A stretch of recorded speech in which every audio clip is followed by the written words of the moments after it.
28 February 2026, the United States and Israel have been engaged in a war with Iran and its regional allies. The conflict began when the US and Israel launched airstrikes on Iran, targeting military and government sites and assassinating several Iranian officials, including Supreme Leader Ali Khamenei. With the ongoing conflict pushing the Middle East closer to chaos, many people believe this could be the final nail in the coffin for US-Iran relations.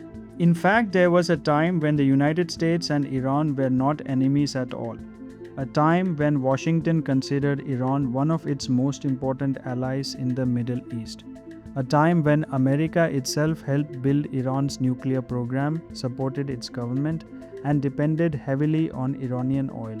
How did two countries that once worked together become trapped in one of the most dangerous geopolitical rivalries in modern history? To understand that, we need to go back several decades. Qajar Persian Empire was founded by Aga Muhammad Khan of the Qajar dynasty in 1789. Political relations between Qajar Persia and the United States began when the Shah of Iran, Nassereddin Shah Qajar, officially dispatched Iran's first ambassador, Mirza Abul Hassan, to Washington, D.C. in 1856.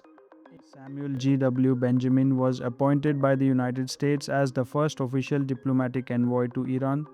However, ambassadorial relations were not established until 1944.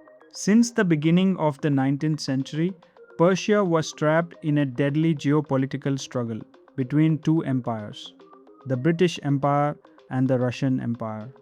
And as competition between Britain and Russia intensified for dominance over Central Asia, trade routes, military access, and regional influence, Persia paid a massive price for it. Russian Empire began expanding aggressively in the 19th century and annexed Georgia, Armenia, Azerbaijan, Dagestan after fighting two wars with Persia. At that time, many territories in the Caucasus were historically connected to Persian influence under the Qajar dynasty. Russia wanted warm water access and expansion into the Caucasus. On the other hand, the British Empire feared the Russian influence in Persia could threaten British India, hence British Empire launched Anglo-Persian War 1856 to 1857 to control Herat, which historically was under Persian sphere of influence, and establish a buffer zone between Persia and British India. Persia lost the war and a commercial treaty was also signed westward. By the early 20th century, Russia and British empires controlled trade concessions, banking influence, infrastructure projects, and political leverage in Persia. Then came one of the most important moments of all, the Anglo-Russian Convention of 1907. Without even consulting Persia properly, Britain and Russia divided Persia into spheres of influence. Northern Persia went under Russian influence, southern Persia under British influence. A neutral zone remained in the center. Persia was effectively partitioned politically even though it retained its sovereignty without being formally colonized. This deeply damaged Persian sovereignty and it intensified anti-foreign sentiment inside the country. During the middle of 19th century, Nasir al-Din Shah Qajar came to power in Iran. But during his rule, the Persian army was very weak and his authority was undermined by local tribal leaders, Mur.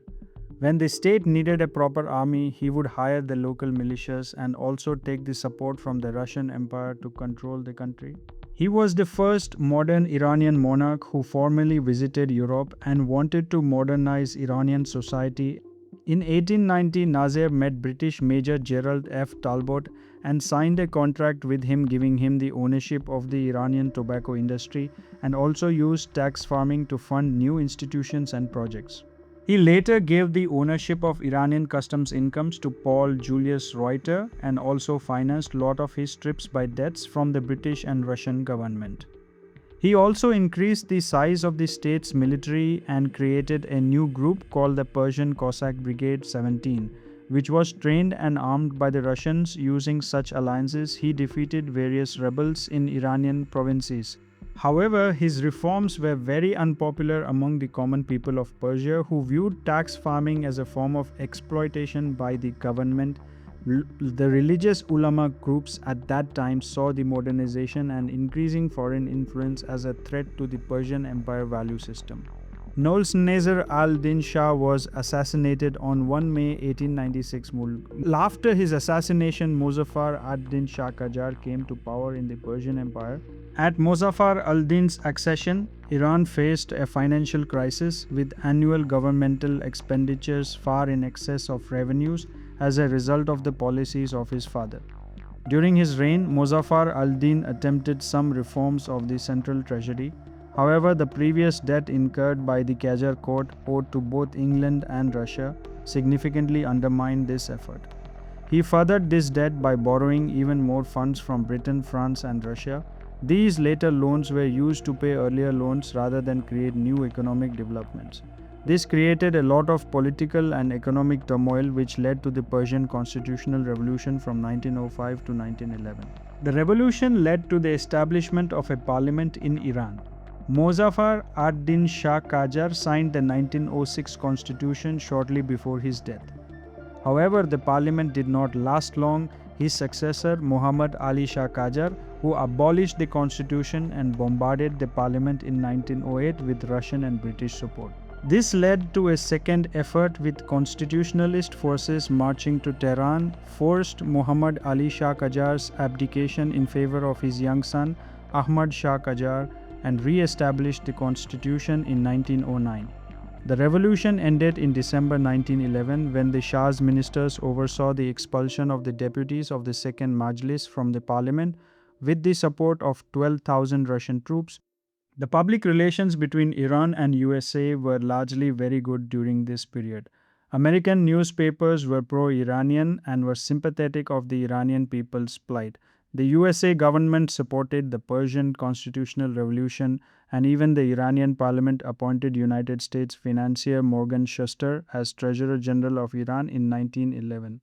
As a result, many Iranians sympathetic to the Persian Constitutional Revolution came to view the US as a third force in their struggle to expel British and Russian dominance in Persian affairs. While Muzaffar ad-Din Shah Qajar is often remembered for approving Persia's constitutional movement and allowing the creation of a parliament, this movement alone failed to immediately change the fate of the country. But one decision taken during his reign would permanently alter the destiny of Persia in the 20th century, a decision that would pull foreign powers deeper into Persian affairs, ignite decades of political interference, and eventually shape the modern history of Iran itself. That decision was the Darcy Concession. During the 1890s, research and reports were being published that Persia had great oil potential. The British Empire wanted to control these oil resources, which would tip the balance of power in Persia. As a result, British Empire sent William Knox D'Arcy, a wealthy businessman, to secure a deal with Shah regarding oil.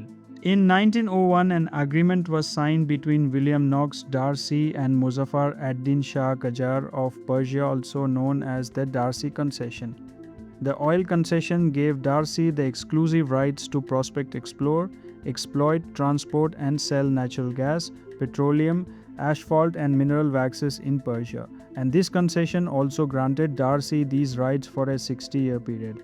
Finally, oil was discovered in 1908 in Masjid Soliman. This led to the founding of the Anglo-Persian Oil Company in 1909. In 1914, British government purchased 51% of the company, gaining a controlling number of shares, effectively putting British Empire in control of the Persian oil economy.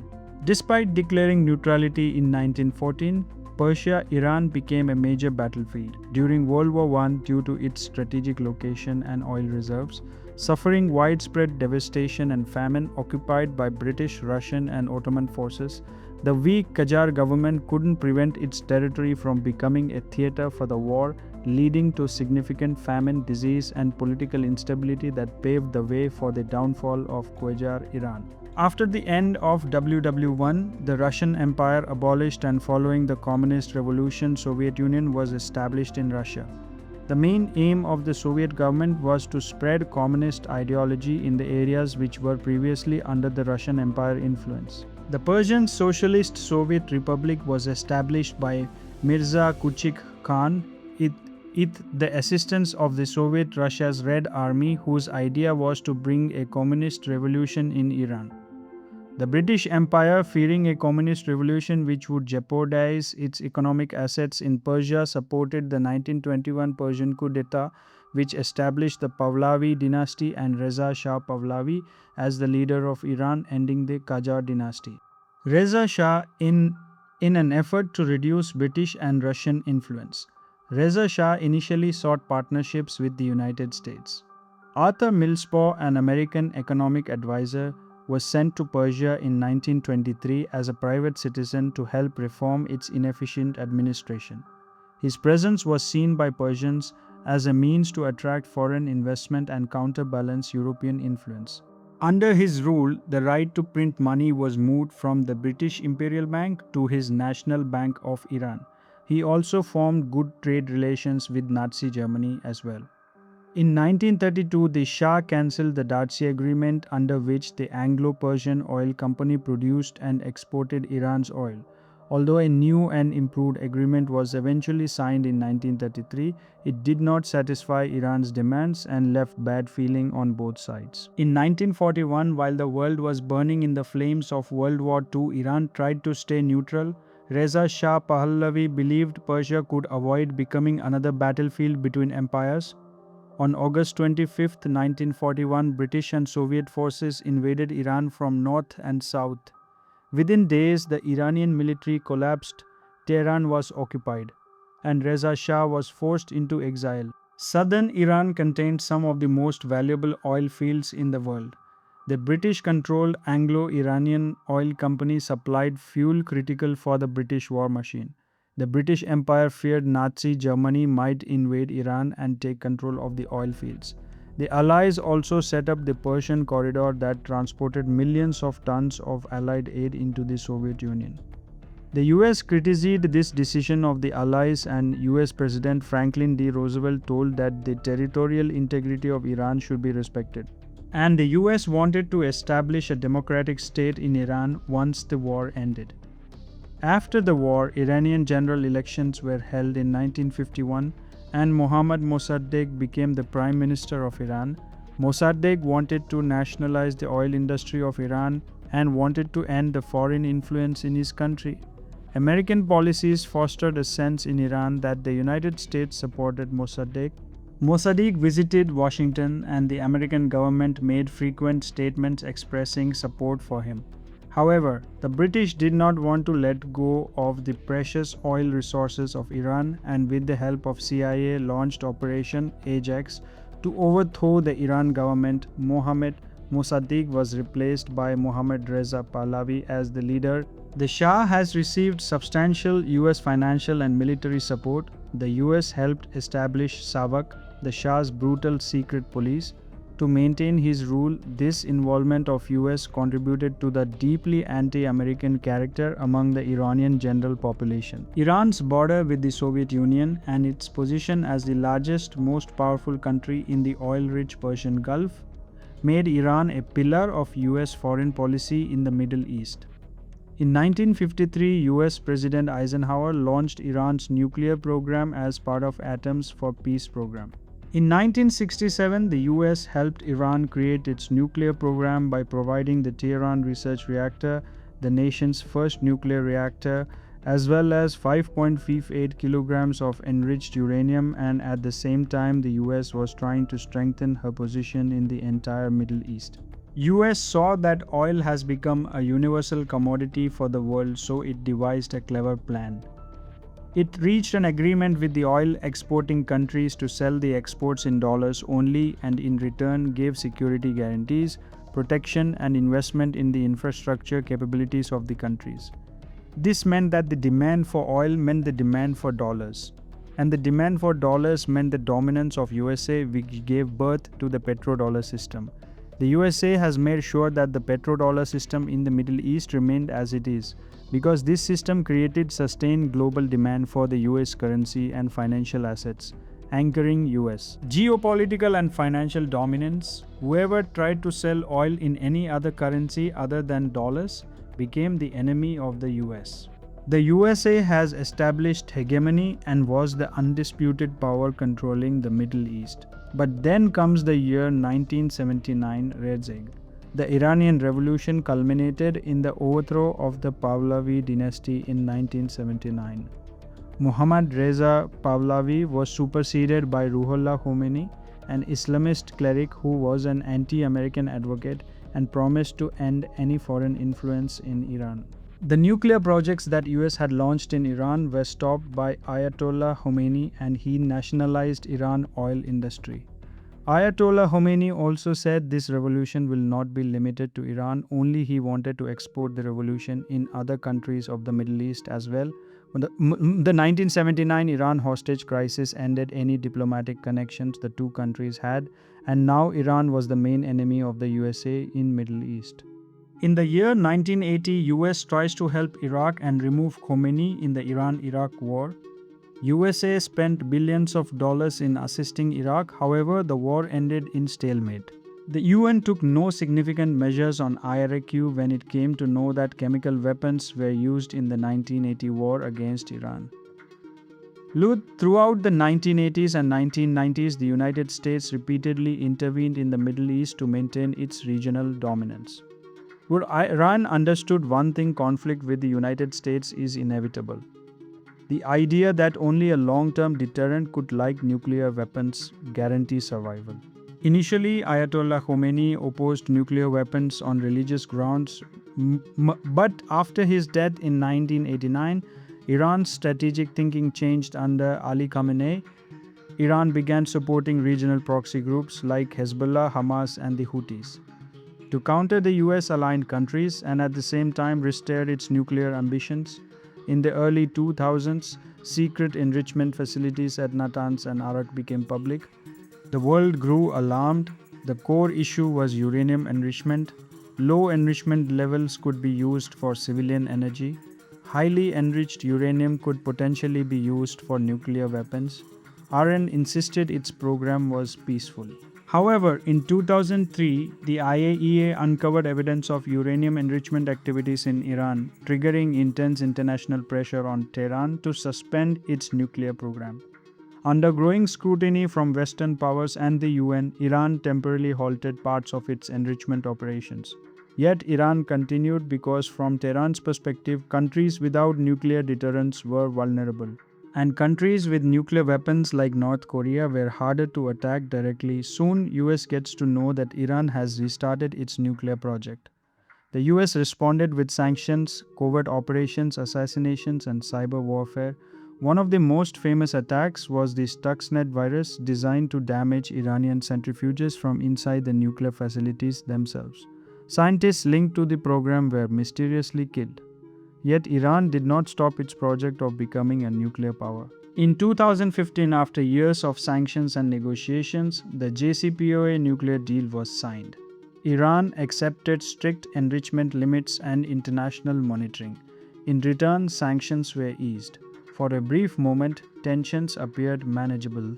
Then Donald Trump withdrew America from the agreement in 2018. He argued the deal only delayed Iran's progress while allowing it to become stronger over time. After withdrawing in May 2018, the US reimposed heavy economic sanctions on Iran. This policy became known as the Maximum Pressure Campaign.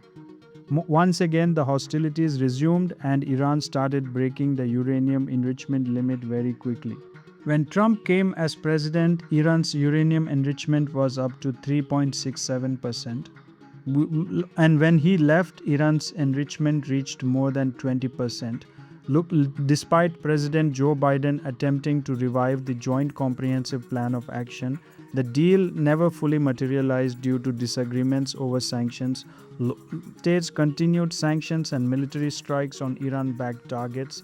Tehran increasingly lost trust in Washington's commitment to diplomacy and increased the uranium enrichment to 60% in 2021. However, the events that happened on 7th CT 2023 changed the entire geopolitics in the Middle East. The Gaza war transformed the conflict from proxy warfare to direct Iran-Israel-US confrontation. Iran feared that Israel, widely believed to possess nuclear weapons, held a major strategic advantage in the region.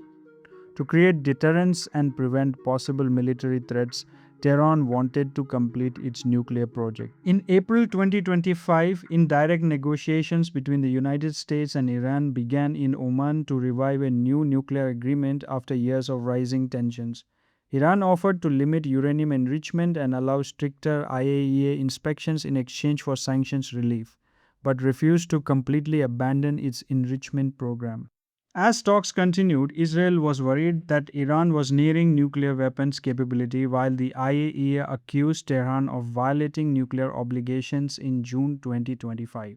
Soon after, Israel launched strikes on Iranian nuclear facilities, later joined by the United States, pushing the failed negotiations into open regional conflict by Feb 2026. As of 2026, the Iran Israel US conflict has evolved from a shadow war into a direct regional confrontation with repeated missile strikes, naval blockades, and attacks on critical infrastructure across the Middle East. One of the biggest consequences has been the weaponization of the Strait of Hormuz, where Iran used control over one of the world's most important oil routes as strategic leverage against the United States and its allies. The crisis has disrupted global energy markets, damaged economies, and pushed the region dangerously close to a wider war. Yet, despite the escalation, diplomacy remains the only realistic path forward because any long term solution will ultimately depend on negotiations over Iran's nuclear program, regional security, and the future balance of power in the Middle East.